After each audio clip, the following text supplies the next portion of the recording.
आज के क्लास में हम लोग कंप्रेसिबिलिटी फैक्टर के बारे में जानेंगे।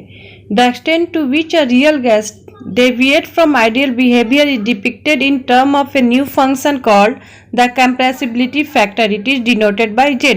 कंप्रेसिबिलिटी फैक्टर को हम लोग Z से डिनोट करते हैं और ये हमें बताता है कि रियल गैस जो है वो आइडियल बिहेवियर से कितना डेविएट कर रहा है।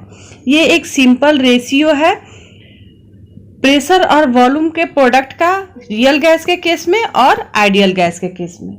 Z is simple ratio between PV real gases by PV ideal gases। और हम लोग जानते हैं कि आइडियल गैस के केस में eight every temperature and pressure and at all temperature and pressure PV ideal जो होता है वो इक्वल होता है nRT के। तो हम लोग क्या कर सकते हैं, इस PV के जगह पे हम nRT को पुट कर सकते हैं। तो वैसे ही हमने यहाँ पे क्या किया है, Z is equal to PV real by nRT। अगर n इज इक्वल टू 1 हो उस केस में क्या होगा कि V by N is equal to Vm होगा। एंड ये Vm होगा, इसका मतलब क्या है, Vm is equal to molar volume of the gas और volume of 1 mole of gas। तो Z is equal to क्या हो जाएगा, Z is equal to PVm by RT।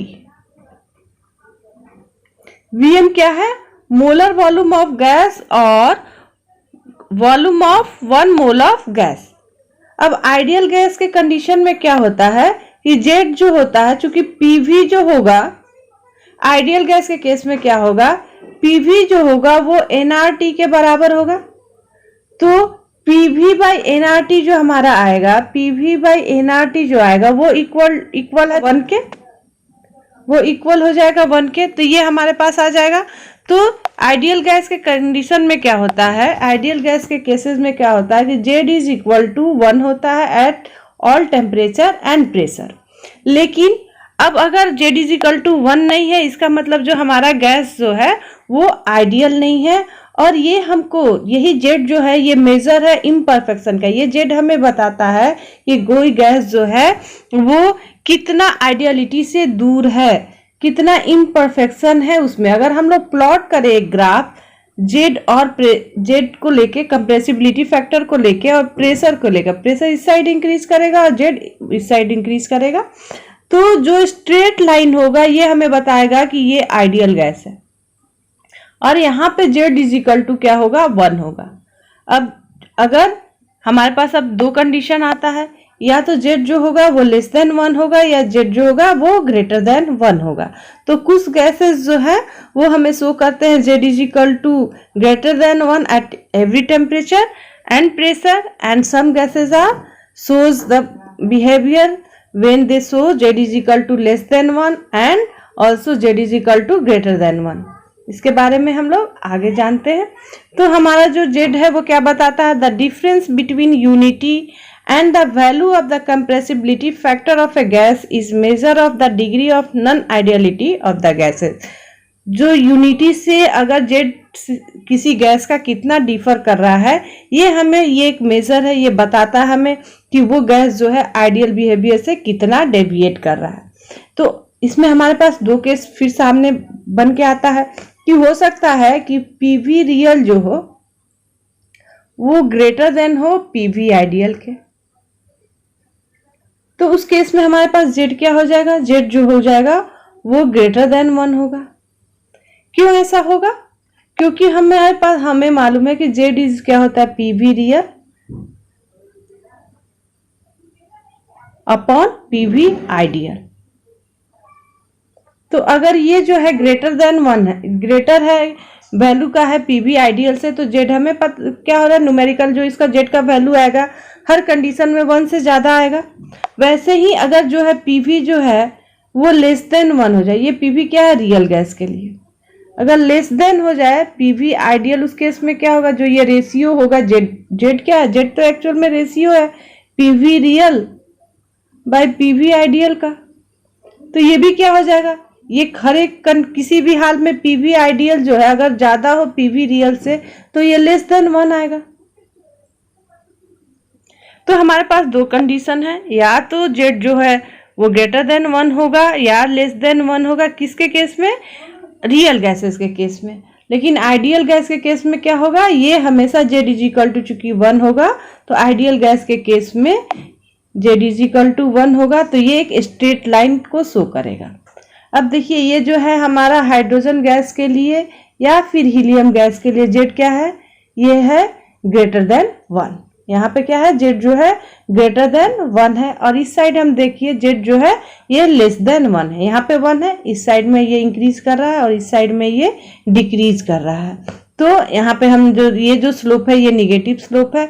और फिर अमोनिया जो है एक टाइम ऐसा आ रहा है प्रेशर इंक्रीज करते करते जब ये ग्रेटर देन 1 को भी शो कर रहा है और लेस देन 1 को भी शो कर रहा है। वैसे ही मीथेन के केस में भी है कि ये लेस देन 1 भी शो कर रहा है, ग्रेटर देन 1 भी शो कर रहा है। कार्बन मोनोऑक्साइड भी ऐसे ही है, लेस देन 1 भी शो कर रहा है एंड ग्रेटर देन 1 भी शो कर रहा है। ऐसा क्यों होता है ये हम लोग आगे जानते हैं। Effect of pressure on deviation हमने अभी तुरंत प्लॉट में देखा कि compressibility factor plotted against pressure for H2N2 carbon monoxide ammonia methane at constant temperature and constant temperature at 0 degree centigrade.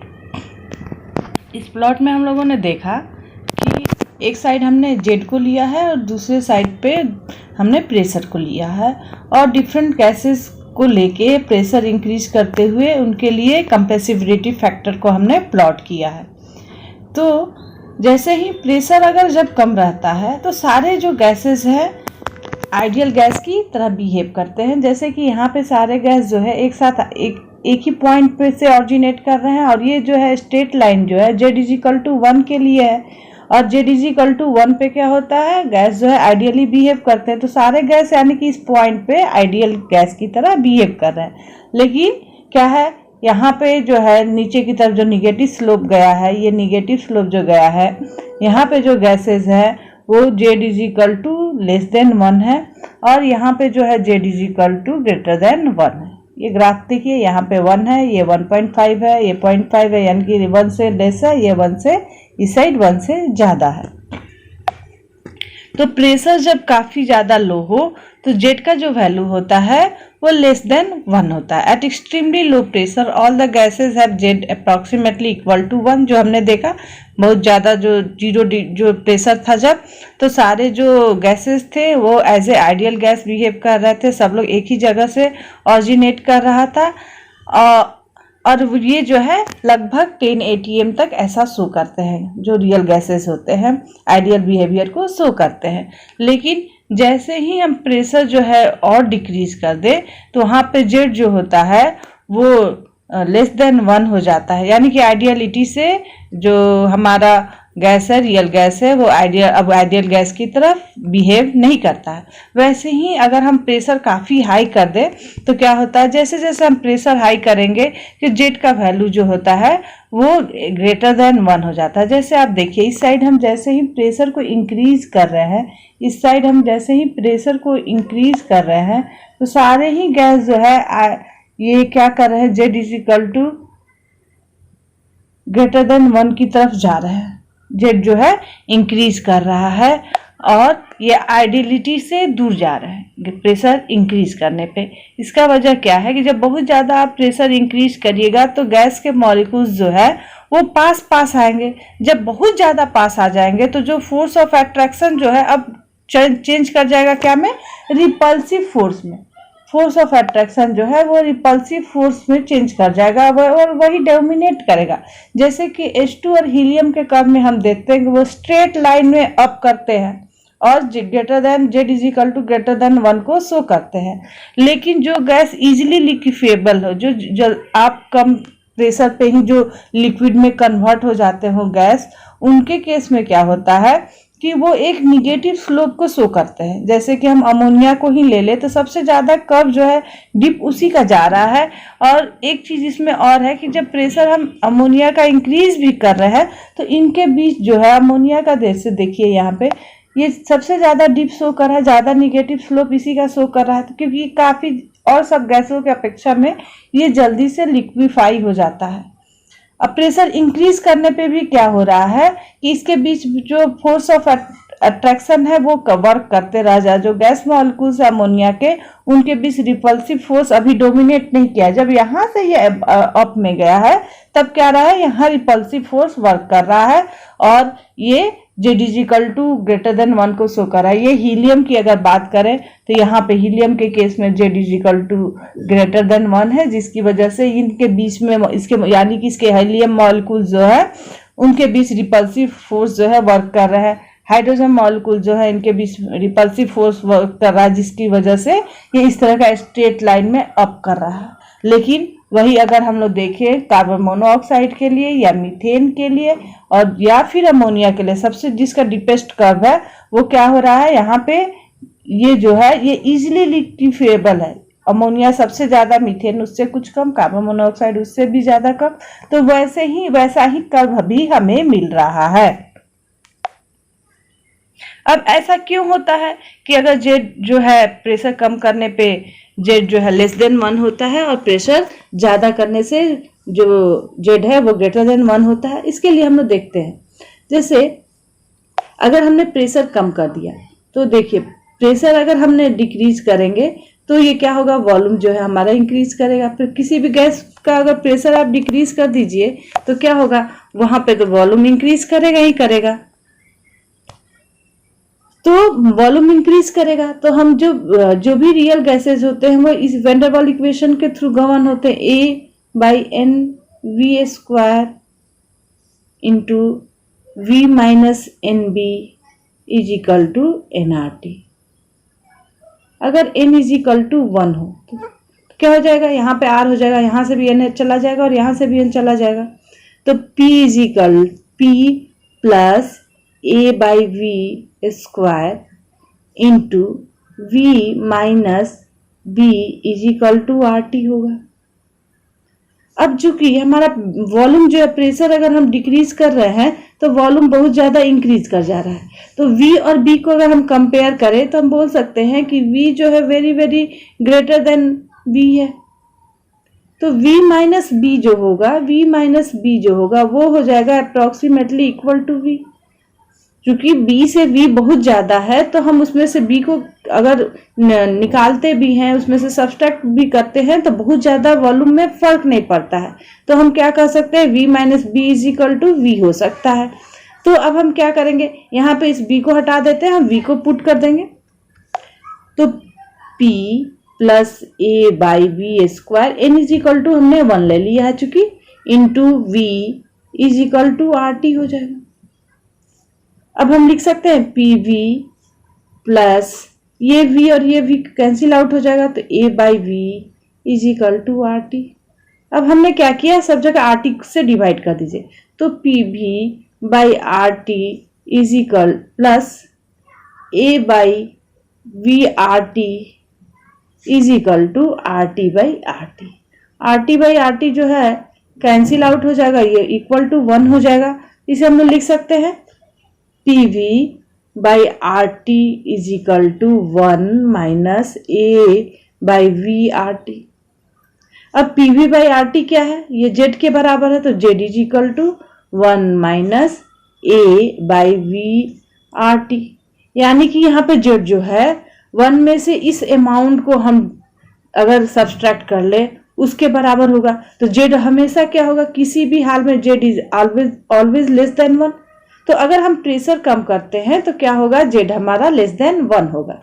वैसे ही अगर हम प्रेशर इंक्रीज करें तो क्या होगा, प्रेशर अगर हम इंक्रीज करते हैं तो हमने n = 1 लिया है, पहले से याद रखिए, V-B = RT। तो अगर हम प्रेशर को बहुत ज्यादा बढ़ा दें तो ये वाले टर्म को हम नेग्लेक्ट कर सकते हैं, जिसमें जो ये टर्म जुट रहा है ये तो एक कांस्टेंट है, ये घट बढ़ नहीं रहा। अब P को बहुत ज्यादा इंक्रीज करें तो इसमें बहुत ज्यादा फर्क नहीं पड़ेगा। तो हम लिख सकते हैं P × V-B = RT। क्यों ऐसा कर रहे हैं, क्योंकि हमारा प्रेशर बहुत ज्यादा है तो चूंकि प्रेशर हमारा बहुत ज्यादा है तो A/V² को हम लोग क्या कर सकते हैं, इसको नेग्लेक्ट कर सकते हैं। और अगर हम कहें कि P plus a by v square is equal to approximately equal to P, ऐसा हो सकता है। तो अब हम क्या कर सकते हैं, P into v minus b is equal to R T. अब इसको सॉल्व कर ले, P v minus P b is equal to R T. सारे को हम आर टी से अगर डिवाइड कर दे तो क्या होगा, P we by R T minus P B by R T is equal to R T upon R T. तो आर टी जो है कैंसिल आउट होकर 1 हो जाएगा, और इसको हम लोग क्या लिख सकते हैं, P we by R T is equal to 1, minus में था इधर तो प्लस में क्या हो जाएगा, plus P B by R T. अब P B by R T is equal to क्या है, जेड है, तो Z is equal to 1 plus P B by R T. तो किसी भी हाल में जेड जो होगा वो ऑलवेज जो होगा ग्रेटर देन 1 होगा, क्योंकि 1 में ये अमाउंट ऐड हो रहा है, जो कि 1 में ऐड हो रहा है, तो हमेशा जेड जो होगा वो ग्रेटर देन 1 होगा।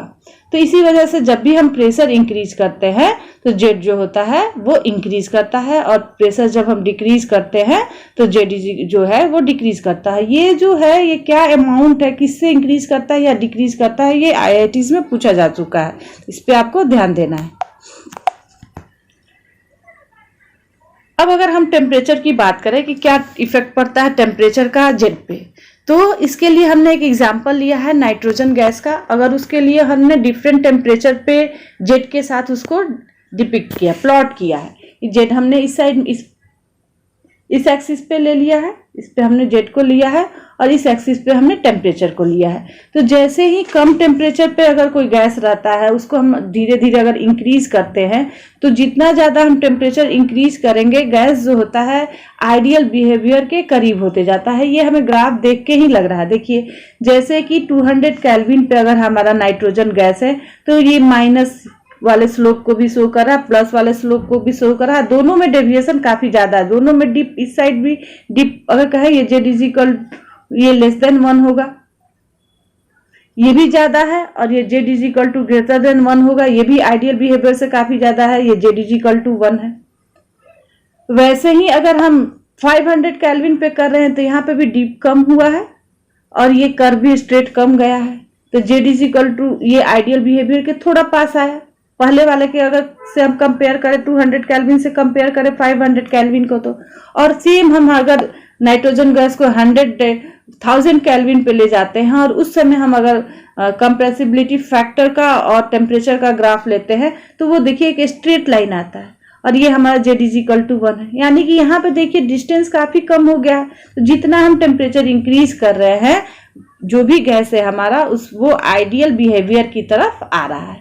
और ऐसा हम यहाँ पे नाइट्रोजन को एज एग्जांपल लिए हैं, सभी गैस में ऐसा ही शो करता है। तो at lower temperature Z is less than 1 and curve is deep and slope is negative, जैसा हमने देखा था, ठीक है। And at higher temperature Z is greater than 1 and curve is less deep and slope is positive, ऐसा हमने यहाँ पर देख रहे हैं। जैसे ही हम टेम्परेचर इस साइड इंक्रीज किए जा रहे हैं तो स्लोप जो है वो जेड इज ग्रेटर देन 1 हो रहा है एंड पॉजिटिव हो रहा है। After some temperature curve vanish and becomes horizontal for an appreciable range of pressure. जैसे जैसे हमने अगर मान लीजिए टेम्परेचर जो है उसको इंक्रीज कर रहे हैं और प्रेशर को हम क्या कर सकते हैं, प्रेशर को हमें कांस्टेंट रखना है। इस ग्राफ में प्रेशर को हमें नहीं इंक्रीज करना है, प्रेशर को कांस्टेंट रखते हैं तो देखते हैं कि गैस जो है आइडियल गैस की जैसा ही बिहेव करने लगता है। यानी कि PVM बाई RTVM क्या है, molar volume of gas, that is 1 mole volume of 1 mole gas is equal to 1 हमारा आ जाता है, जो कि एक बॉयल्स लॉ है। और अगर नाइट्रोजन गैस के लिए बात करें तो बॉयल्स टेम्परेचर हमारा आता है 332 केल्विन पे। और जब हम प्रेशर को अगर कांस्टेंट रखें और टेम्परेचर को इंक्रीज करते हैं तो देखते हैं कि हमारा कर्व जो है वो खत्म हो जा रहा है, कर्व जो है वैनिश कर जा रहा है, और एक स्ट्रेट लाइन में, हर जगह देखिए आप एक स्ट्रेट लाइन में हमें प्लॉट मिल रहा है। यानी कि जितना ज्यादा हम टेम्परेचर इंक्रीज करें, अगर प्रेशर को कांस्टेंट रखते हुए, प्रेशर को कम रखते हुए, तो हमारा जो गैस है वो आइडियल बिहेवियर के करीब आता है, आइडियल बिहेवियर को शो करता है। अगर इतने सारे डिस्कशन को हम लोग कंक्लूजन निकाले कि जो भी अभी तक हमने बात की उससे हमें क्या पता चला, तो at low pressure and at very high temperature real gas show nearly ideal behaviour. हमने देखा कि अगर लो टेम्परेचर पे और लो प्रेशर पे और हाई टेम्परेचर मतलब ज़्यादा हाइट होना चाहिए, और उस पर कोई भी रियल गैस जो है वो आइडियल गैस की तरह ही बिहेव करेगा और PV is equal to NRT को फॉलो करेगा। PV is equal to NRT कब फॉलो करता है रियल गैस? जब P काफ़ी कम हो और टेम्परेचर काफ़ी हाई हो, इस केस में। लेकिन at low temperature and sufficient high pressure a real gas deviates sufficiently from ideality and ideal gas equation is no longer valid। अगर हम टेम्परेचर जो हो हमारा कम हो और प्रेशर हमारा काफ़ी ज़्यादा हो, इस केस में रियल गैस जो है PV is equal to NRT को फॉलो नहीं करता है, मतलब ये अब आइडियल बिहेवियर को शो नहीं करेगा, ये बहुत ज़्यादा डेविएट करेगा आइडियल बिहेवियर से। नेक्स्ट क्लास में हम लोग नेक्स्ट टॉपिक के बारे में जानेंगे। Thank you.